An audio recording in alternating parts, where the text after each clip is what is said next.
A black girl walked through the school gates where her grandmother once had to enter through the back door. Same building, different decade. But the fear? It still clung to the walls. Her silence wasn't weakness. It was an inheritance. In every step, she carried a century of warnings, and yet she walked forward. Anyway. They found the noose before the first bell rang, hung low from the flagpole, swaying beside the stars and stripes. It wasn't hidden. It wasn't subtle. It was placed there for everyone to see. The janitor stopped dead in his tracks. He'd cleaned that courtyard for 20 years, but this took him back farther than bleach could reach, back to Mississippi, back to 1964, back to the kind of morning where a rope didn't just send a message. It made one. By the time Amari arrived, the sirens were already pulling in. She stood in the crowd, backpack slung low, heart slower than it should have been. She had seen this before, not this exact rope, not this exact school, but this same silence. This is the same question no one wanted to ask out loud. This wasn't about a rope. It was about who still thought they could use one to speak their mind. They say the past doesn't haunt us. It waits, quietly, patiently, until the moment we forget it was ever real. At 6:47 a.m., on an otherwise ordinary Monday, the past rose again, this time in the form of a rope, a noose. Hung with perfect symmetry on the schoolyard flagpole of Clearview High, just beneath the stars and stripes. It wasn't swaying. The wind hadn't picked up yet. It simply hung there, still, intentional, and devastating. It didn't shout. It didn't need to. Its message was already written into the bones of America. It was a prank. Others, a cry for attention. But for those who understood, whose ancestors had once been strung from trees for being too proud, too free, too black, this wasn't a joke. This was a memory resurrected with surgical cruelty. The janitor was the first to see it. His hand, holding a styrofoam cup of gas station coffee, trembled for the first time in decades. He didn't speak, just stood there, eyes locked on the rope as if it might move, as if it might say the names of men whose stories were never recorded, only buried. Students began arriving shortly after. They didn't see it at first. They parked their cars, tied their sneakers, and adjusted their backpacks. And then, one of them looked up and froze. Silence spread like frost on a window pane. Whispers came next, then the photos, then panic. But beneath the chaos was something older, heavier, something America had tried to forget. Shame and rage. By 7:10 a.m., the noose was on every phone screen in town. Parents called the school. Police blocked off the entrance. News trucks rolled in like storm clouds, hungry for sound bites and outrage. But they came too late to catch the moment that mattered. The silence. The look on Amari Addo's face. She didn't scream.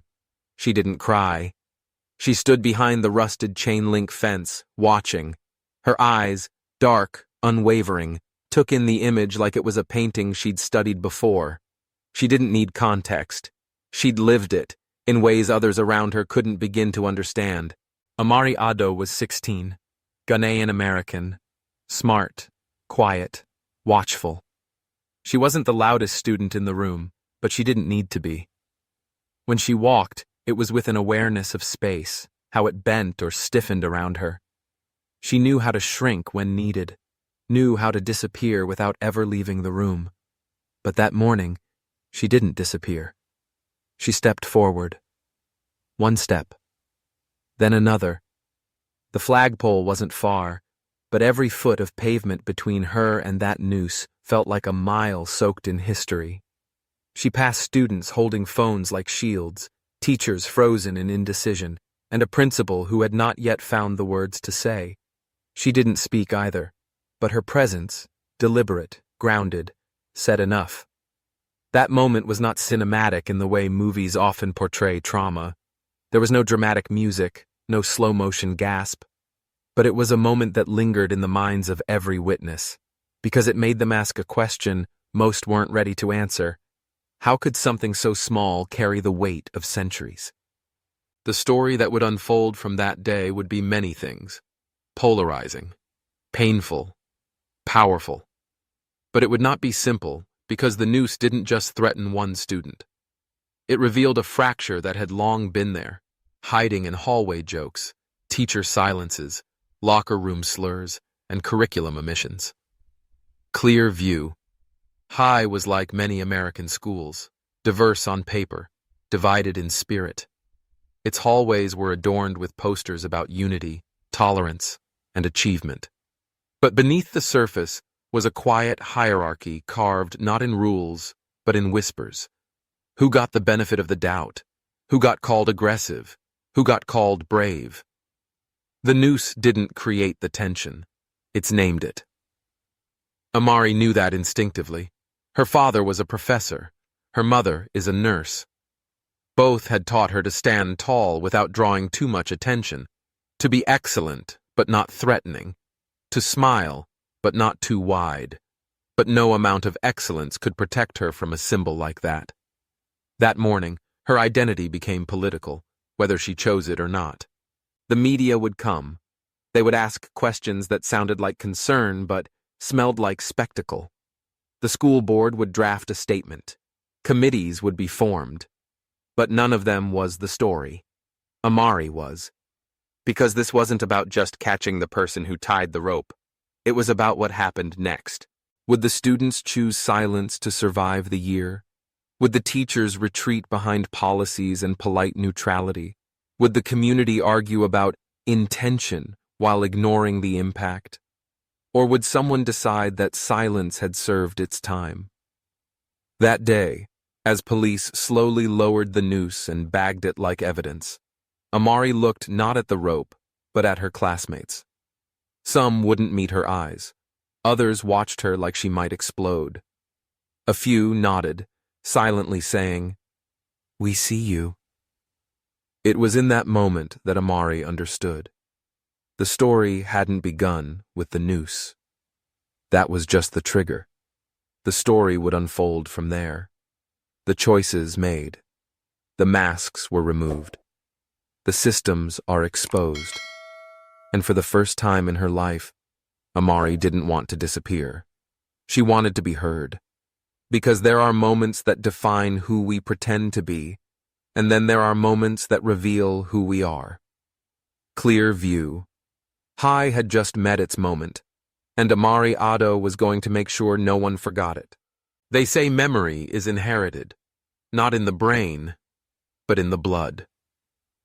Amari Addo was born in America, but her soul remembered a different soil. It reminded me of the red clay roads of Kumasi, Ghana. It remembered the heat, the rhythm, the morning songs of those who'd survived slavery, colonization, and erasure.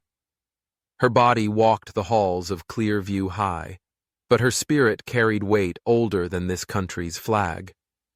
Her grandfather's name was Kwabena Addo. He was born in 1945, 2 years before Ghana's independence, and raised during a time when his country was still called the Gold Coast. Kwabena came to America in 1962 to study theology. He arrived in Alabama with a passport, a Bible, and a belief that education would protect him. 3 weeks later, he stood 10 feet from a tree where a black man's body swung lifeless. The crowd called it suicide. The rope said otherwise. Kwabena never spoke of it, not to his wife, not to his son. But Amari found the article years later, yellowed and hidden inside the cover of a book about African resistance movements. She read it in silence, underlined the word undetermined, and closed the book with trembling hands. She was 12. Her father, Dr. Kojo Addo, grew up in Chicago, fluent in both English and Twi, but always feeling like a stranger in both worlds. To Black Americans, he was the African kid. To white classmates, he was exotic. Teachers praised his diction, said he was articulate, as if intelligence were a surprise. He went on to earn a doctorate in African diaspora studies, writing papers that most universities politely ignored and occasionally plagiarized.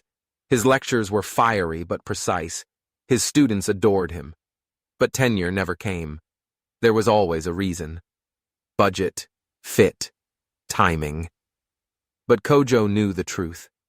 His blackness went with an accent, and that made him too foreign to promote, too dangerous to silence.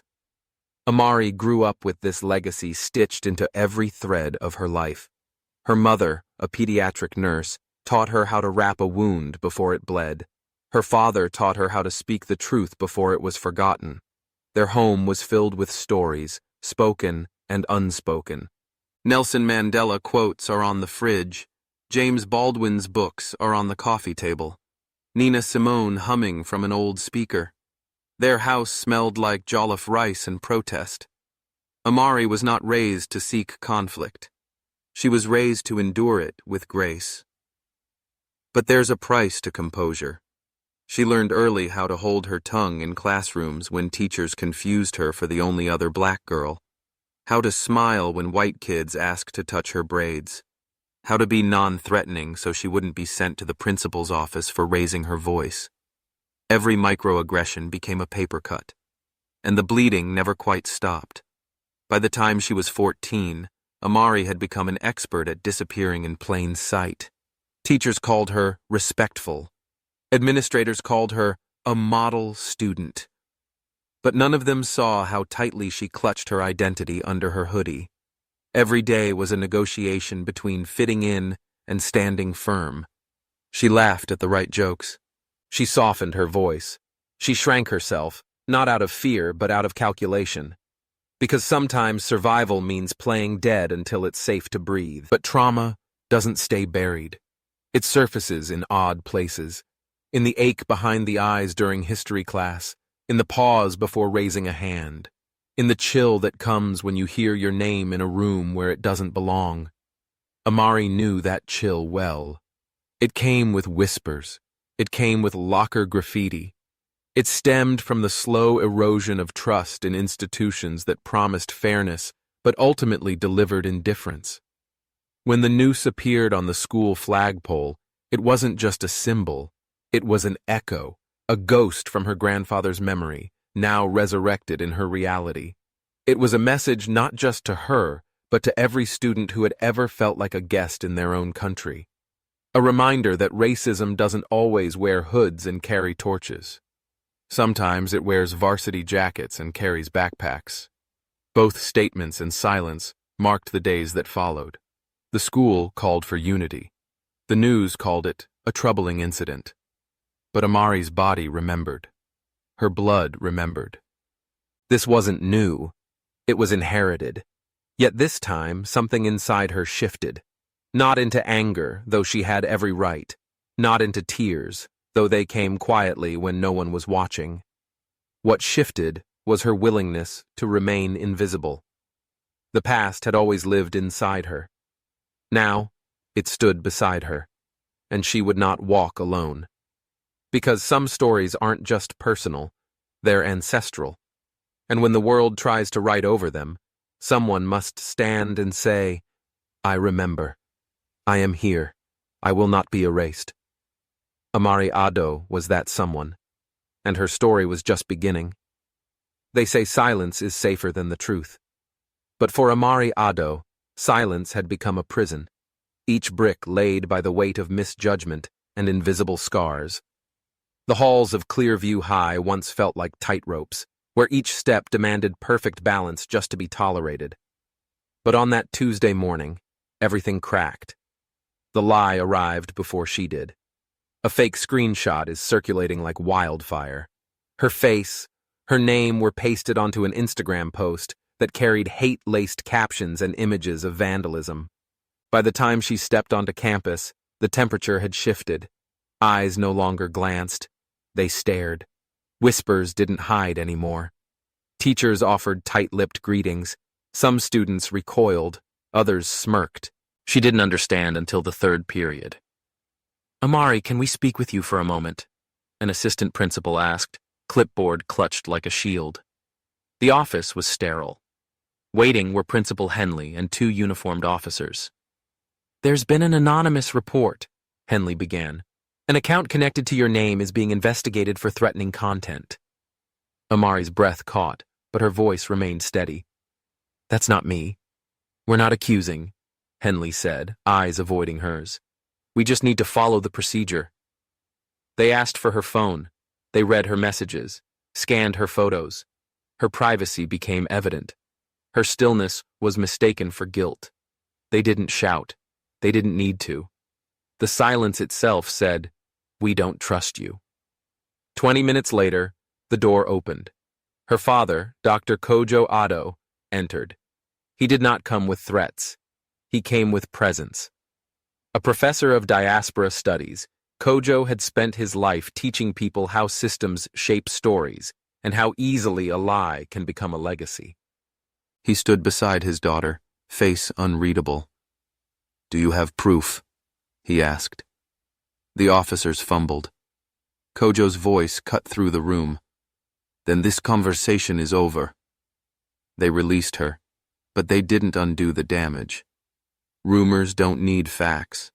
Students had already chosen sides. Some assumed guilt, others stayed silent. A few offered her sympathy wrapped in pity. And pity, Amari knew, was just another form of othering.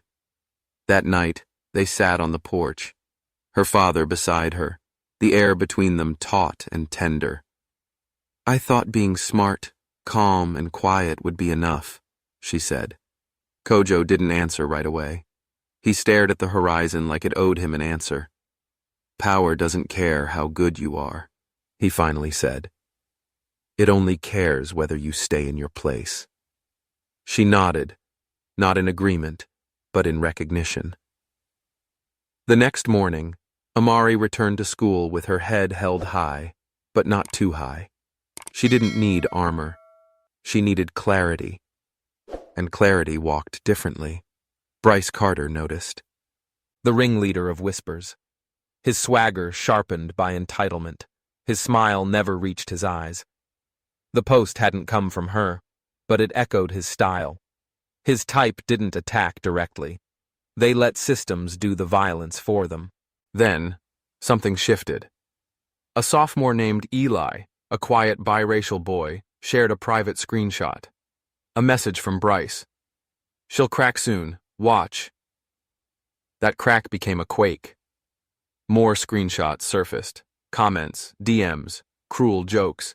Not just about Amari, but about others. Students of color, queer kids, Muslim teens. The posts bore Bryce's name. He claimed hacking. He blamed dark humor. But no one laughed. By noon, teachers were asking questions. By evening, parents were demanding answers. By morning, Bryce was suspended. There were no parades, no applause, just quiet. Amari sat alone in the library, pretending to study, not out of fear, but because peace took work. She wasn't angry. She was exhausted, not by the fight, but by how much grace she had to give just to survive. Kojo joined her after school. "They tried to rewrite your story," he said. She looked up. "But I held the pen." He smiled, proud but pained. "And you'll keep writing, because some of us don't get to stop." The following week, Amari started something new, a table in the cafeteria with no rules. Sit, speak, or don't. No one would be turned away. People came quietly at first, then steadily. Bryce returned 2 weeks later. No throne, no laughter, just a boy with hands in his pockets and nothing left to hide behind. He passed her table. He didn't speak, just nodded.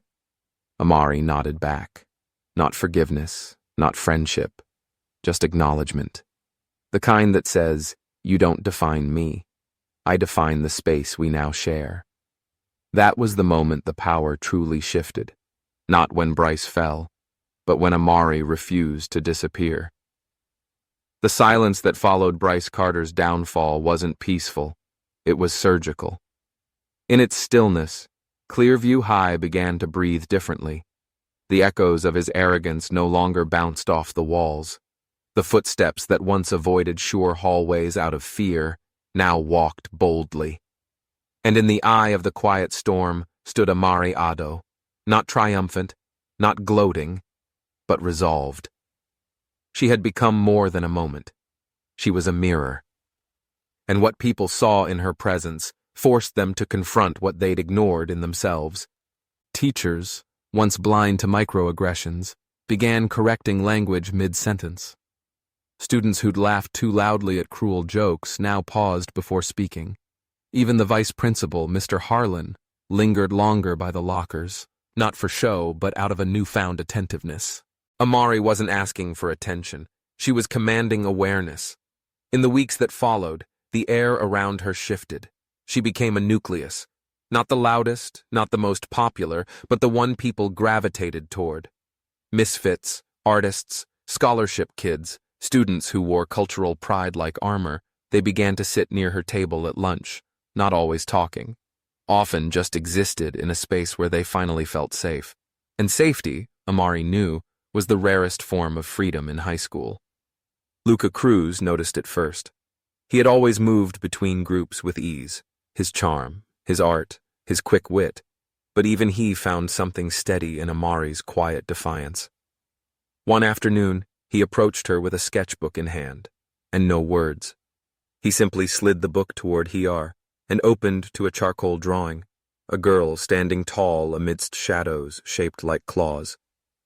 Amari looked at the image, then at him. No compliments, just a nod. Luca understood. Respect didn't need decoration. Amir Rashid began speaking up more in class. Before, his voice was cautious, weighed down by the fear of being misunderstood. Now, he referenced civil rights cases with clarity and quoted Malcolm X with context, not an apology. One day, during a debate on surveillance and racial profiling, a classmate tried to dismiss his point with a "not everything is about race" comment. Amir didn't raise his voice. He just replied, "It usually is when you're not white." The room fell quiet, not awkward, but enlightened. Chutima Chesang, the academic perfectionist, began mentoring freshmen who struggled with language barriers. She translated more than words. She translated belonging. And when asked why, she simply said, "Because someone should have done it for me." Clearview High was transforming, not perfectly, not quickly, but undeniably. There were still stares, still whispers. Change never erased opposition. But it did make the cost of silence heavier. Dr. Kojo Addo, Amari's father, saw it too. He didn't often speak of school politics. But one evening, while setting down a pot of Ghanaian stew on the dinner table, he said, "You've made them look at themselves. That's harder than making them look at you." Amari didn't reply. She just passed him the ladle and whispered, "It's not about me." But it was at least in part. She had become a catalyst, and that came with weight. Not all of it was noble. Some days, she felt eyes burning into her back, expectations mounting higher than the test scores. People wanted her to be a revolution in sneakers. She just wanted to pass her AP Chem midterm. Then came the letter. It wasn't signed. It was left in her locker, handwritten, folded with careful creases. Inside, just one sentence. "You didn't have to yell. That's what made me listen." She stared at it for a long time, her fingers tightening around the page. It wasn't praise. It was confirmation. She had been heard, and more importantly, felt. The school announced new initiatives shortly after. An anonymous reporting platform, cultural sensitivity training, peer-led town halls. Some called it PR. Others called it overdue. Amari called it a start. On the first day of the student-led town hall, Amari didn't sit at the front. She sat in the third row, notebook on her lap. She listened as Luca shared his experience of being called a slur on the bus. As Amir explained, he never felt comfortable reporting discrimination. As Chutima described, the ache of being mispronounced into invisibility. Amari wrote one word over and over in the margins of her notebook. Listen. Because sometimes leadership isn't about standing in the spotlight. It's about holding the space so others can speak into it. And Clearview was finally learning to do just that. And that afternoon, as the sun dipped behind the bleachers, Amari stood alone by the mural wall, unfinished but no longer blank. She ran her fingers along the brushstrokes, each color whispering stories that once hid in silence. Behind her, the hallway lights flickered on, not harsh, just warm enough to remind her that change had begun, and it had her fingerprints all over it. The morning after the reckoning felt different, not quieter, but cleaner. As if the school itself had taken a breath it hadn't known it was holding. Hallways no longer echoed with hierarchy. Something had cracked, and in the space it left behind, the Ruth began to seep in. Amari didn't speak louder. She didn't walk faster. But her presence now echoed. People moved differently around her, not out of fear, but out of recognition. She wasn't the black girl anymore. She was a mirror, and in her stillness, others saw themselves, what they'd allowed, what they'd ignored, what they could become. Clearview, high, once ruled by silence and spectacle, was undergoing a shift. Conversations once whispered behind closed doors were now happening in classrooms. Teachers started listening. Administrators began showing up. The performative gave way to the transformative. Luca began hosting art circles. Amir translated peer resources for immigrant students.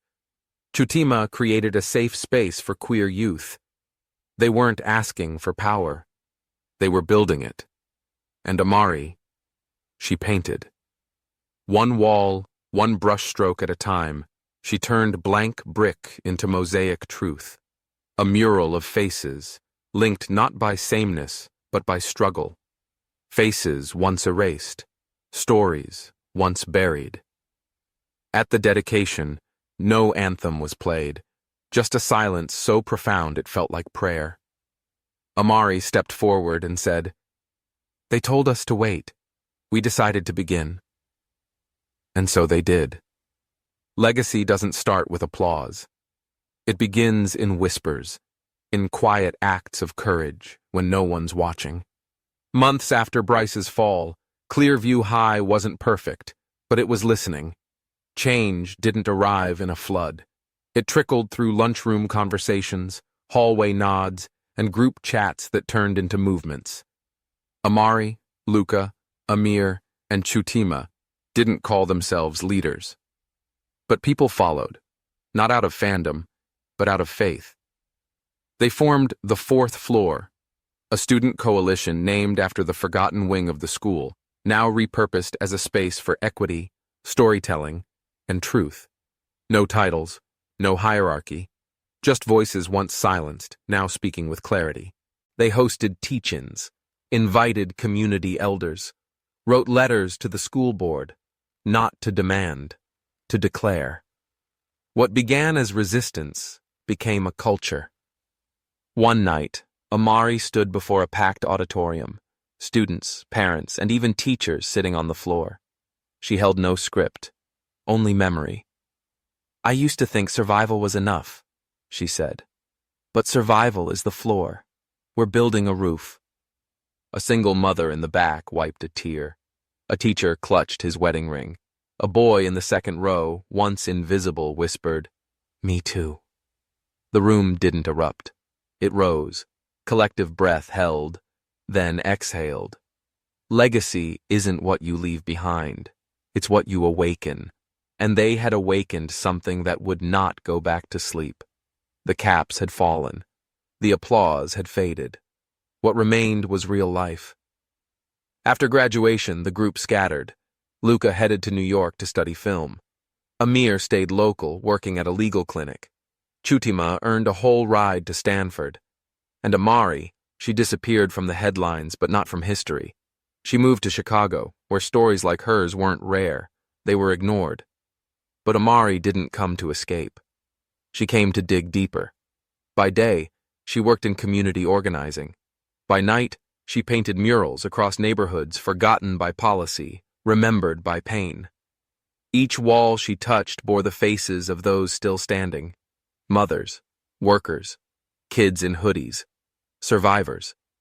One mural caught national attention, not for its beauty, but for its honesty. It read, "We are not the aftermath. We are the architects." The press asked for interviews. Amari declined. Legacy wasn't about fame. It was about showing up. One afternoon, as she cleaned her brushes, a girl no older than 15 approached, eyes wide. "Are you the one who painted that?" Amari nodded. The girl asked, "How do you know what we look like?"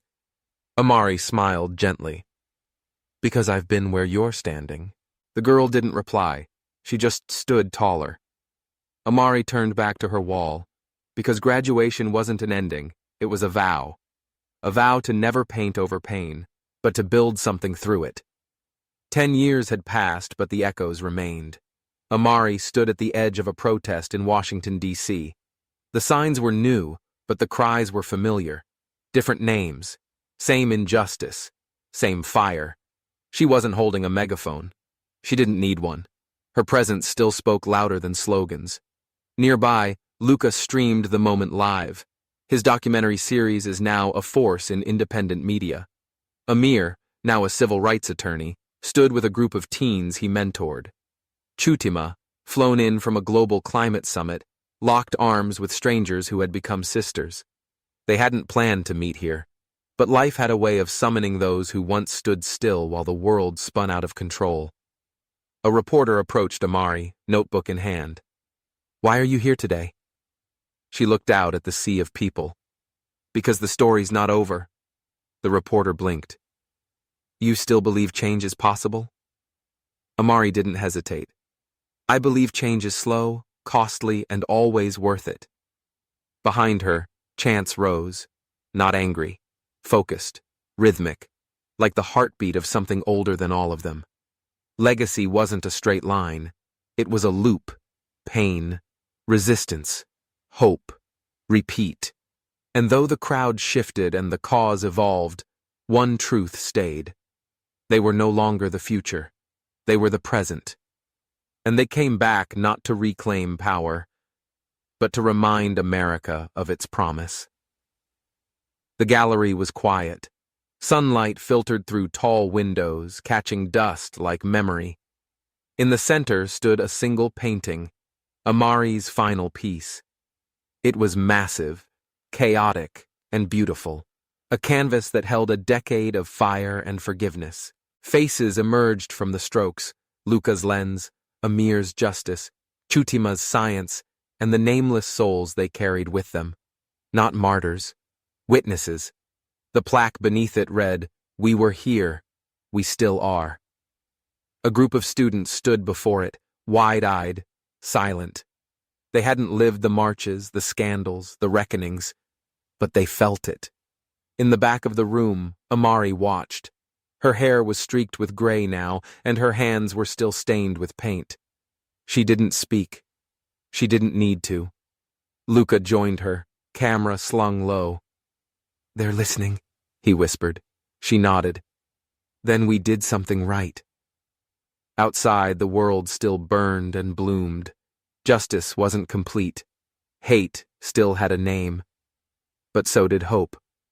Amir ran a law center for displaced families. Chutima advised nations on environmental justice. Luca filmed stories in forgotten towns.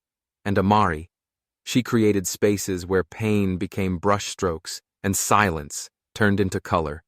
Legacy wasn't about being remembered. It was about leaving something worth continuing. And as the next generation stepped closer to the canvas, one girl whispered, "I want to make something like this." Not for praise, for truth. Maybe you've lived long enough to know this. The world rarely changes overnight. It shifts in small, stubborn steps, in quiet resistance, in the courage of a young black girl who won't sit down, in the silence of a boy learning he was wrong, in the quiet solidarity of those who've had enough. This wasn't just a high school story. It was a reflection of who we are and who we pretend not to be. And if you're old enough to remember the marches, the headlines, the whispered prayers, then you know this truth. History doesn't just repeat. It waits for someone brave enough to interrupt it. So if this story stirred something in you, anger, sorrow, hope, don't let it fade. Share it. Talk about it with your children. Ask your grandchildren what legacy they want to carry, because silence is no longer an option. And if you're still here, still listening, it means the story reached the right heart. Subscribe to our channel. Leave a comment. Let us know how this resonated with your life, your past, your vision for what's next. Thank you for watching, and may the echo of this story stay with you long after the screen goes dark.